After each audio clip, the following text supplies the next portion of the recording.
Ayun, may galab shoutout po sa inyong lahat. Luzon, Visayas, and Republic of Mindanao Province of China ni Digong. So ayun mga kababayan, no, ulitin ko po, Luzon, Visayas, and Republic of Mindanao Province of China ni Digong. So ngayon mga kababayan, ito na naman.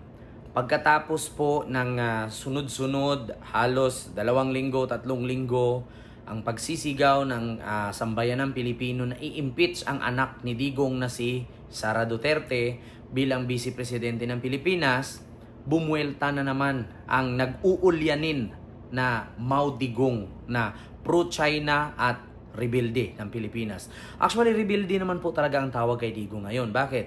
Ano ba ang ginawa ni Digong ngayon? Pagre-rebelde sa gobyerno. Bakit? Tignan nyo ngayon. Tignan nyo.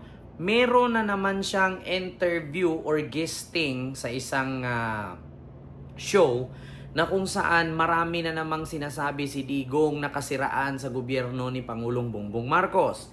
Katulad na dito sa BICAM 2025 budget. Ngayon, inisyu kasi ni Digong mga kababayan na bakit daw pumirma si Pangulong Bongbong Marcos ng budget para sa 2025 ngunit blanco ang listahan ng pondo. Halimbawa, nilagay ni Pangulong Bongbong Marcos sa papel or nilagay ni House Speaker Martin Romualdez na mga senador, mga kongresista na ang pondo sa DepEd 100 million pero hindi sinulat.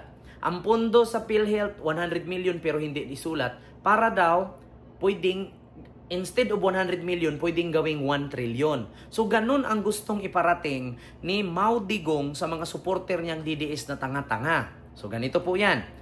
First of all, bago natin reaksyonan at i-play ang video na ito, pinapakalat kasi ni Digong sa sambayanang Pilipino at sa mga DDS na nakasuporta sa kanya na si BBM daw may hokus-pokus sa budget. Nagpirma daw ng isang memorandum sa BICAM budget para sa 2025 na hindi daw nilagyan ng presyo. Kung halimbawa, DepEd, instead of 1 million, hindi daw nilagay yung 1 million, blinangko daw. Bakit? Gusto ko pong i-explain sa inyo mga kababayan, pero panuorin nyo po muna yung video para malaman nyo po kung ano yung nirereklamong Digong dyan na blanco daw na bibigyan ng budget. Ang nakalagay kasi dyan, NIA at saka PCA. Ang ibig sabihin po ng NIA na nireklamo ni Digong na nakablanco na walang nakasulat na amount sa budget, ayan po yung National Irrigation Authority at ang PCA ay yung Philippine Coconut Authority. So, wala daw budget nilagay, blanco lang. So, panoorin nyo po ang video, reaction na natin pagkatapos. Ito nagpasilugin lang. Kasi may complete siya. That is not allowed. Bakit mo ilagay blanco dyan? if it's a contingent amount, you print the contingent amount. Whether it's for short, kung sobra, then you can add. Or kunin mo kung may sobra. But you cannot speculate by placing a blank there for the amount of the appropriations or whatever it is. It's just not, it is not allowed by law. You cannot pass an incomplete appropriation or bill for that matter, whatever. It leaves an speculation. Ano ba yung tawag? Ano bang ibig sabihin nito? Ano bang ilagay natin dito? Then, whoever is the end user of this papel would have the, ngayon, kung bright ka, sige, ilagay na natin dito, pasobra natin ng konti. Para yung, ganun talaga yan, o kulang. O sige, sobrahan ninyo, o kulang na ninyo. Then you leave the money intended for any public purpose to the speculation or to the guessing game of the people who are supposed to implement the law. Bawal o yan. Bawal o yan. So ngayon, ito na mga kababayan.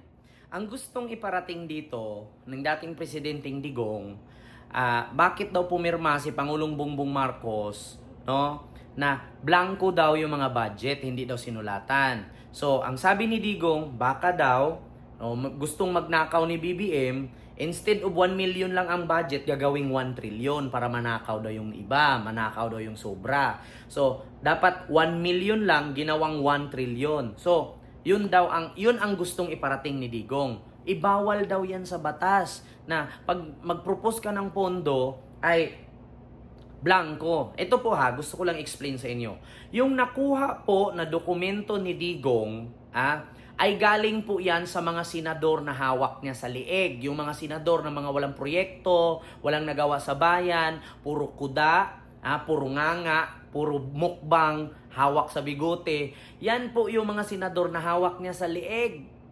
So bakit nga ba nakakuha si Digong ng ganyang dokumento? Hindi naman siya parte ng administrasyon kasi tapos na ang kanyang termino. Galing po yan sa mga senador niya na hawak sa liig. Ngayon, bakit nga ba napunta sa kanya yan? Yun pong dokumento na pinakita ni Digong at putol, no? Ang tanong ngayon, bakit putol? Kasi po, yung dokumento na hawak niya ay hindi po yan yung final, no? Hindi po yan ang final na budget para sa 2025. Proposed example papers lang yan. Yung pinirmahan ni BBM sa Malacanang, nandoon na yung pinaka-conclusion, yun na yung pinaka-final budget sa BICAM budget para sa 2025. Pero yung hawak ni Digong, sample propose lang yan. Proposed budget. Hindi po yan silyado. No? So ngayon, yung mga DDS na tanga-tanga at mga uto-uto na naniniwala kay Digong, kawawa tayo mga Pilipino. Dapat hindi na tayo magbayad ng tax kasi nanakawin lang pala ni BBM yung ating binayad na tax. Wag po kayong tanga, mga inutil. Sana mamatay na kayo lahat mga DDS, ang bobobo ninyo. Yang pinakita ni Digong, paraan po yan para masira si BBM kasi wala na silang ibang pangbato kay BBM. Si Digong magaling sa estratehiya pagdating sa pagpipeke, pagpifake news, kasi gawain niya yan noon. Tignan nyo si Laila de Lima nakulong kasi drug protector daw. Ending nakalaya kasi hindi naman pala totoo at binawi ng mga witness. Si Trillanes, ganun ang ginawa nila. Sabi niya si Trillanes daw nagbenta ng West Philippine Sea. Ending, pati kuryente ng Pilipinas binenta na ni Digong. Si Digong lang ang may karapatan magbenta kasi siya ang presidente at that time. Si Trillanes, senador lang po. So ganito ang estratehiya ni Digong para makabawi doon sa pagsabi ni BBM na sang-ayon siya na ma-impeach si Sara, ngunit the timing is poor. So kinapos ng oras. So kung hindi kinapos ng oras, mai-impeach talaga si Sara. So ulitin ko po, yang dokumento na pinakita ni Digong, yan lang po ay ang sample proposed budget, no, na pinakita sa mga senador, congressman, kung sasang-ayunan ba. So hindi naman tanga yung mga senador at mga congressman na pipirma sila sa proposed budget para sa 2025 na blanco ang presyo, blanco ang amount na para ipondo sa mga ahensya ng gobyerno. Yang pinakita ni Digong ay halata pong paninira. Halata po na si Digong ngayon ang rebelde ng ating bansa. Yung pinakita niyang budget na yan na putol, proposed sample budget lang yan. Hindi pa yan inaprubahan. Matagal na yang hawak ni Digong. Noong October 2024 pa yan. Sample lang yan na budget. No? Halimbawa ngayon, yung DepEd, kung nilagay dyan 10 billion, kung hindi magustuhan ng kongresista at gobernador yan, or kongresista or mga senador, hindi nila aprubahan yung 10 billion para sa DepEd. So, hindi pa yan finalize. Kaya nga, putol ang pinakita nila dyan . Bakit? Sample papers lang yan. Kasi kung totoo yan, na budget na pinirmahan ni Pangulong Bongbong Marcos, bakit walang sealed? At kung totoong budget yan, hindi nila pwedeng kunin yung papel na pinirmahan ni BBM at ipa-xerox or ipa-photocopy. Hindi nila pwedeng hawakan yun kasi merong official seal ng gobyerno yun. Hindi tanga si Bongbong Marcos na pipirma na blanco dyan at hindi tanga ang mga senador na hawak ni Digong sa liig at mga kongresista na pabor kay Digong na pipirma sila sa BICAM budget sa 2025 na blanco dyan.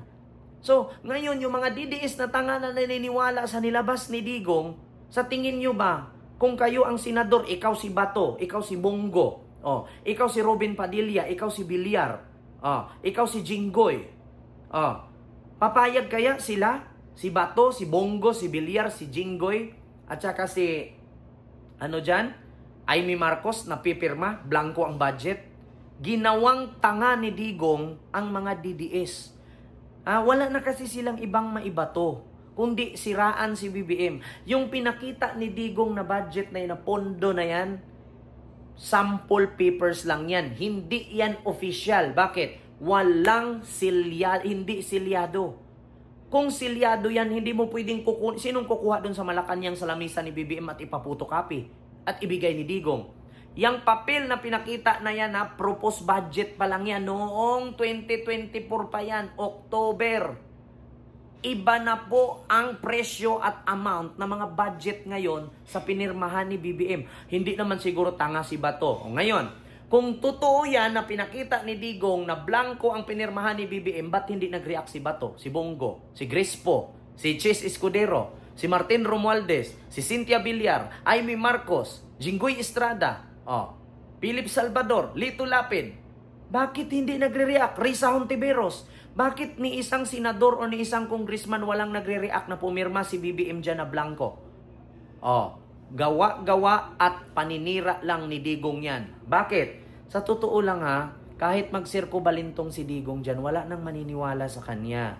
Yan ang tangi niyang gagawin. Mag-rebuild siya sa gobyerno ng Pilipinas. Dapat nga kay Digong ituring na terorista yan Bakit? Dahil sa kanya, ang kuryente ng Pilipinas, Luzon, Visayas at Mindanao pwedeng i-shutdown ng China kay bininta na niya sa China. Ang isla ng Pilipinas kaya hindi maiwan-iwan ng mga Chinese, mga Coast Guard, pinalibutan yung mga isla kasi nga bininta na din niya sa China. Kaya nga, ang sabi niya, pinangako niya kasi sa China noon na pwede niyong gawing province of China ang Pilipinas. Ang problema lang, ang China nabudol ni Digong. Bakit? 6 years lang siyang maging presidente, hindi katulad sa China, hanggat maayos ang iyong pamumuno, hindi ka pwedeng palitan. Si Digong kasi, inuuto niya ang China. So, ngayon, ang China nakikipaglaban sa Pilipinas na hindi din alam ng Chinese na 6 years lang ang termino ni Digong at mapapalitan na siya after 6 years. Kaya ngayon, ginagawa niya, sisiraan si BBM para magmukhang magnanakaw, kurakot si BBM sa taong bayan. Hindi tanga ang Senador Digong na hindi mag-react dyan. Bakit? Sa tingin nyo, mga DDS at mga loyalista, mga kakamping, sa tingin ninyo, kung yung pinakita ni Digong na dokumento na blanco at pinirmahan ni BBM, sa tingin nyo hindi magre-react ang mga senador ni Digong yan na mga walang nagawang batas? So, hindi magre-react? Antayin natin yung reaksyon ni Bongo, ni Bato, ni Robin Padilla, ni Cynthia Villar, ni Crispo, ni Jinggoy Estrada, Joel Villanueva, sino pa? Suni Angara. Antayin natin. Trillanes, Laila de Lima, Risa Hontiveros. Antayin natin kung totoo yung sinabi ni Digong. Pero kung ni isang senador hindi nagreklamo at hindi sinang-ayunan yung sinabi ni Digong at mga kongresista, means to say, fake news ang fentanyl ninyo. So yun lang, maraming salamat. Alam niyo, sa totoo lang si Digong ang hilig mangalkal. Bakit hindi niya subukang isa publiko ang salin niya? Yung kita niya, yung pera niya, yung mga properties niya, yun dapat ang kakalkalin niya at ipakita niya sa tao kung gaano karami. Hindi yung ultimo budget sa Pilipinas, pag-aksayahan niya ng oras, peke at palpak at kasinungalingan pa. So yun lang. Ito ulitin ko mga DDS. Kung totoo ang sinabi ni Digong, bakit hindi nyo antayin ang reaksyon ni Bato, ni Bongo, ni Robin, ni Cynthia Villar, ni Amy Marcos, na senador ni Digong? Kung totoo yan na pumirma si BBM na blanco ang amount. Mga kababayan, mapagmatsyag, mapagpanuri at mapagmasid, huwag maniwala sa dating presidenteng fake news.